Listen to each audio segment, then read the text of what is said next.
will the healthcare staffing crisis ever end? We were talking about shortages 5 years ago, and then things went really crazy during the pandemic. But even as a lot of the economy has returned to normal, healthcare workers are still in very short supply. So do we have to just wait a little bit longer, or is the shortage of healthcare workers going to be with us forever?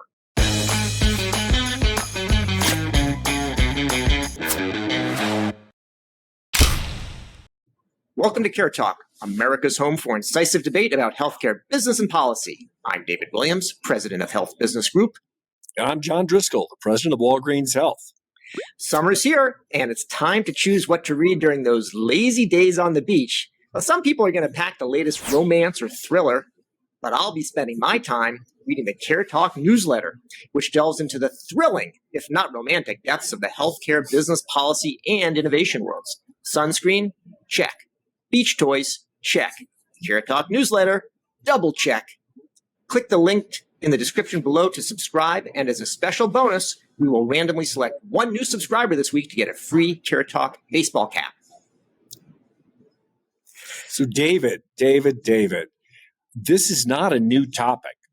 How big a problem is the healthcare shortage? Healthcare staffing shortage. It's a real problem, John. I was speaking to one of the leaders of a statewide health and hospital association earlier this week, and she told me there are unfilled jobs in every department in a hospital.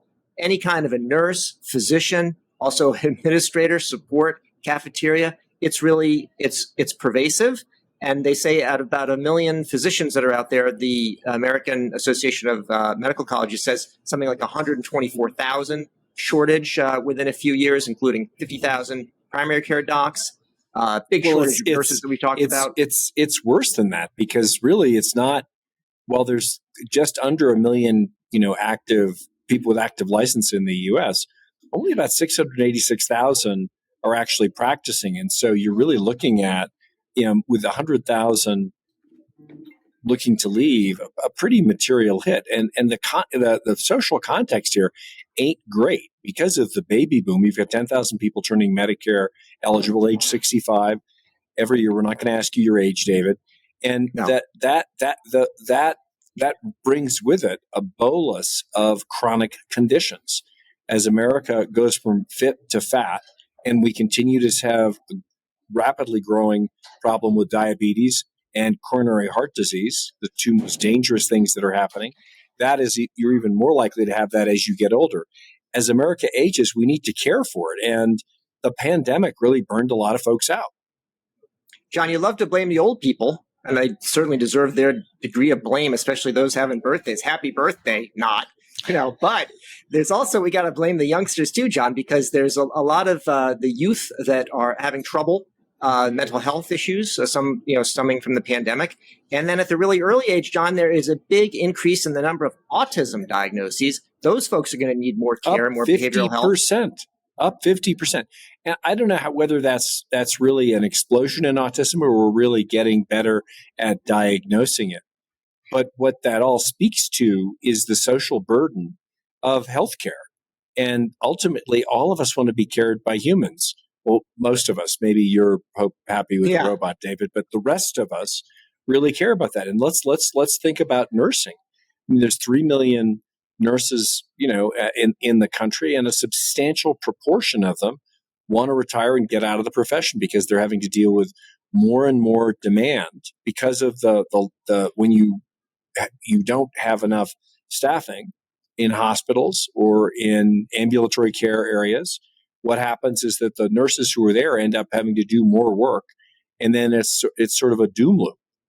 Yeah, that sucks. It sounds pretty bad. And, one of the problems they have actually of training new nurses is some people want to go to nursing school, but, they don't pay the nursing faculty enough. You can make, double or triple just working as a nurse. Exactly. I mean, the problem with the shortage is it's perverse economics because nurse wages have gone up at a time when the difference between a nurse teacher and a nurse is, to your point, 2 to 3x. And while we are in a crisis of needing nurses, we don't have enough slots in nursing schools because of that, and also because of the way things are chartered and accredited. But just in the last few years, we've turned away over 80,000 David, candidates to become nursing just because there weren't enough slots. So let's talk a little bit more about, let's throw a couple more problems on the heap before we start talking about solutions. So, there's another problem too, which is reduced immigration. Used to have more nurses that were, coming in as immigrants.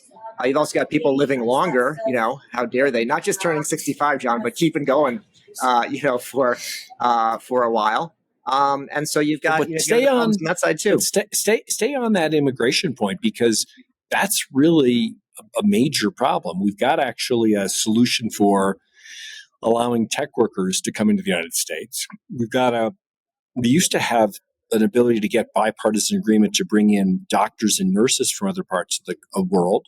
We happen to be the employer of choice for healthcare workers around the world because we pay more than anybody else, and it's a pretty decent place to live, the United States of America.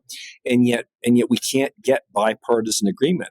There are estimates of hundreds of thousands of doctors and nurses in queue who are qualified, trained, and in some cases have been in practice for a while, who would love to move to the United States, and we just can't move the structural impediments to allowing them. But I do think that we're getting to a breaking point, David. You look at Ochsner Health System, one of the leading health systems in New Orleans.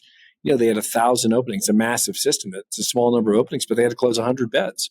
And if we had to we start to see that demand shrinking capacity to care, I do think some of these things are going to will move. All right. I mean, the one other thing too, John, is a low birth rate if we don't have immigration now. And I know you've done your part and I've done my part. And I'm planning to have any more kids. You don't have to, you don't have to make it official here on the CareTalk podcast. But that's another solution.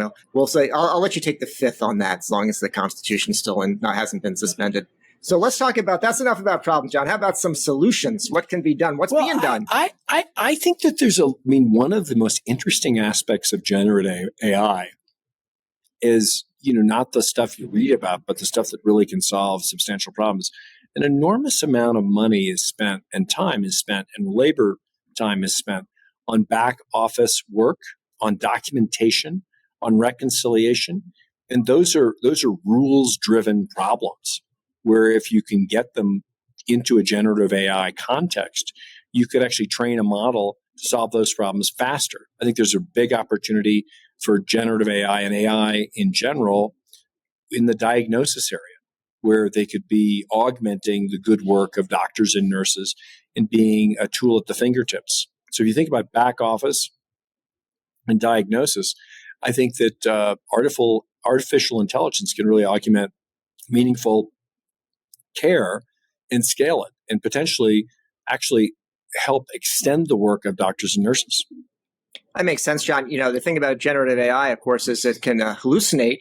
And so maybe that's what maybe some of these claims processing needs. I saw an article in the Wall Street Journal, John, they're talking about in Silicon Valley, the big thing is psychedelics too. So it may not just the generative AI that's hallucinating. You make in the midst of a silly point, you make an important one, which is models have to be trained.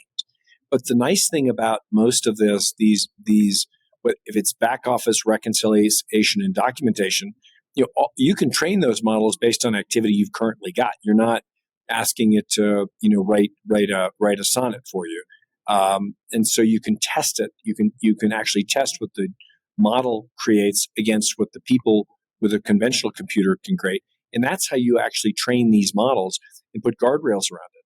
I think same thing with diagnosis. The diagnosis isn't the AI can't or shouldn't, in my view, based on where we are today, replace the nurse or the doctor, but in the same way that we had physician extenders who were modestly trained, but specifically trained around specific, diagnosis and support skills, we could have, physician extenders that are software based. I mean, I think that's very doable. I mean, you don't have to get into R2D2 category. Yeah. Dave, actually, your robotic friend. I was going to get into that. I was going to get into that, John. Like one of those things, I could have like an extender for my arm as well. I could go over and I could stretch and I could reach a patient without even have to walk to their room. But John, one of the things that actually, hospitals, unlike some other businesses, they've had to stay open. They've had to solve the problem on a short-term basis. You can't just close an emergency room down and say, yeah, I couldn't find enough staff. That's a very extreme thing. So what have they done? Well, they've had travel nurses, and that's been, like triple the price. That's a disaster. What a travel nurse is, Well, because a travel nurse is basically you're filling. The industry grew up as sort of surge capacity nursing. Like if you had a crisis in Oklahoma, the Tulsa hospital would hire someone for a couple of months, and so by definition, they would pay a lot more because you're asking someone to travel. It's on demand, and so it's sort of an emergency. Well, during the public health emergency and the COVID epidemic, what happened is that became normal course, and it has systematically increased the costs of nurses. I mean, typical nurse costs for hospitals over the last few years are up 60 to 80% because of the demand on nurses. But the rates for travel nurses, those folks who kind of extended the capacity of hospitals, have gone up 6 to 7x or 6 to 700%. And so, and inevitably when that happens, it becomes a good business. So investors follow it in, and they're trying to get more nurses to leave their jobs and travel, which creates more slots. I mean, so it's demand for a new investment machine actually creating more demand for itself by stealing nurses from posts. It's a really bad. It's a doom loop, and I think there are ways around it by paying nurses fairly and giving them really stable jobs. I mean, I think that what this speaks to is the hospitals and care system needing to figure out better ways to care for doctors and nurses because they don't feel well cared for. They don't feel, I think, as much respect and connection. And inevitably, in a crisis, that's going to happen. But this has got to start with leadership and management of the hospitals. The other thing, David, is the job has gotten harder. I mean, there are violent incidents every day in nearly every city hospital in America, and that was not true before the public health emergency. John, there's another role for technology here. One of the big issues for nurses and other healthcare professionals has been staffing. Staffing is actually remarkably complex from even just a mathematical standpoint, never mind sort of the relationships and, such and such needs to be here for an appointment, whatever. But that's actually something that has been addressed in other industries, like in transportation. If you think about, the ability to call an Uber or Lyft on demand, it's similar. Some of the same technologies are actually starting to be used in hospitals instead of just saying, like, here's my rigid shift and here's your schedule for the week. That's something that can be done. So that's happening even now. Longer term, there are some things that can be done to sort of expand the supply. And I know some of the hospital associations are trying to actually encourage more people to go into healthcare. There are government programs. But there's not enough slots, David. I mean, you've got, you don't have enough residency programs because those are the training programs after medical school that lead to that are the actual practice of doctors, and that's because it's funded by Medicare, which is running out of money. You don't have enough slots in nursing schools because there aren't enough professors. I mean, if the government's really going to get involved here, they've really got to make a systematic investment. I think that we're going to be losing a material amount of doctors and nurses by 2030, and that's a massive problem. All right, John. Well, so you won't let me tick off the run-of-the-mill solution. Should we go a little more radical? Sure. All right. So one thing is, I've been reading the Wall Street Journal, John. I can't afford the subscription anymore, so I must have just seen a copy on the bus bench or something. But in addition to the article about the psychedelics, I saw something about people working until their 80s, and in some cases to their 90s. And I think that we should raise the retirement age and get people to, don't get the idea that you have to stop working when you're 60 or 65. Let people continue working. That's an okay idea, but that's a patch. I mean, it's sort of like paying nurses a little bit more to not leave the workforce. Like, we need to systematically increase the number of nurses and doctors because we've got an older population, and we've got to do it through some combination of increasing the number of resources to be able to go to school, and also, I think, improving our immigration policy. We could even the amount of debt also that a lot of doctors and nurses have in order to get educated is insane. We could easily make being a doctor a lot more affordable, which could actually help encourage more and more, particularly diverse populations, to pick it as a career. There are some levers that government should use, but our healthcare costs will go up if we don't care for the most vulnerable among us. And so I think this is a critical structural problem. And you can have all your gray-haired friends be, I don't want them doing surgery on me, Dave. Yeah. But I think that will help, but it's a modest patch. for a major problem. Well, John, another thing, I know you hate drugs, but one thing, if we don't need staff for someone to, to take a pill, and, for example, some of these weight loss drugs, if a lot of the chronic illnesses are caused by people being overweight, maybe we should be pushing everybody to be on a weight loss drug, and then maybe that'll reduce the need for healthcare staff to take care of them. Dave, you're just bouncing off the walls here. Like Ozempic, Mounjaro, like we don't know the long-term effect of the GLP-1s, these drugs that can allow you to lose a lot of weight fast. I mean, fen could too. I mean, let's hit the pause button on this. Everybody is using it as a lifestyle drug when it was really meant for people who were morbidly obese and were clinically in a situation where you had to take that drug. I'm really nervous about the popular explosion of the Ozempic, the categories, the GLP-1s that show great short-term results, but every great weight loss drug has shown great short-term results, and most of them have had some corollary challenges. So I don't think that's a solution, and honestly, that's a pathetic idea. All right, I got another one, John. So, okay. All right, ultra-processed foods. So a big problem is what people eat. Okay, totally. So you go back to eat and go hunter-gatherer. Now you're talking. Now you're talking my language. I mean, if you think about this, we in the Farm Bill every couple of years authorize a bill that subsidizes the worst kinds of corn and soy, things that actually that bring the cost down of things like sugar and corn that are directly related to our diabetes problem. There are most of the major pain points in our healthcare system, coronary heart disease and diabetes, are directly related to diet. And if we can get our arms around diet, I think we saw when people talk about diet and lifestyle, it's really diet. I mean, and people don't know what they don't know. I mean, we don't actually invest in, although CMMI is starting to invest in programs in diet-related, diet-sensitive chronic disease, which are all the major chronic diseases. My wife's company, NourishRx, has had some great results with Somali Medicaid moms in Minnesota at within a few months, really materially changing the curve of premature birth. I mean, they're seeing results with coronary heart disease, and these are possible. But we need to really get at the government funding the wrong subsidies in agriculture that create the wrong problems in our healthcare system.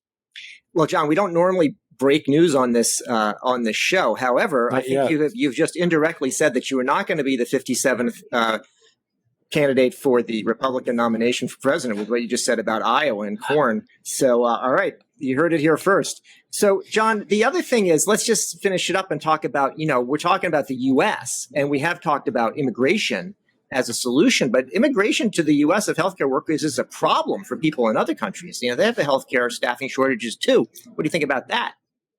I think we need to solve our own problems. Honestly, I think that we ought to be willing to educate the world, but we need to solve the problems in front of us. And I think that's job one. Once we solve our problems, I think we should extend the reach of our education and support to any other system in the world. And we can do that largely through the best medical education, the best medical schools and educational system in the world, which is in the U.S. But we have to solve this problem, David, or it's going to directly relate to lifespan in the U.S. I mean, it's that critical. Well, that's it for yet another episode of CareTalk. Do you have a topic that you'd like John and me to discuss on this show? Some important healthcare business or policy issue that we've neglected or you just want to hear more about? We'd love to hear from you. Drop a note to me, david@caretalkpodcast.com. If we use your idea, we will say hi on the show. I want to thank you and even send you something special from the CareTalk merch store. I'm David Williams, president of Health Business Group and not a candidate for any office. And I'm John Driscoll, the president of Walgreens Health. If you like what you heard, you didn't. We'd really love it if you subscribe on your favorite service.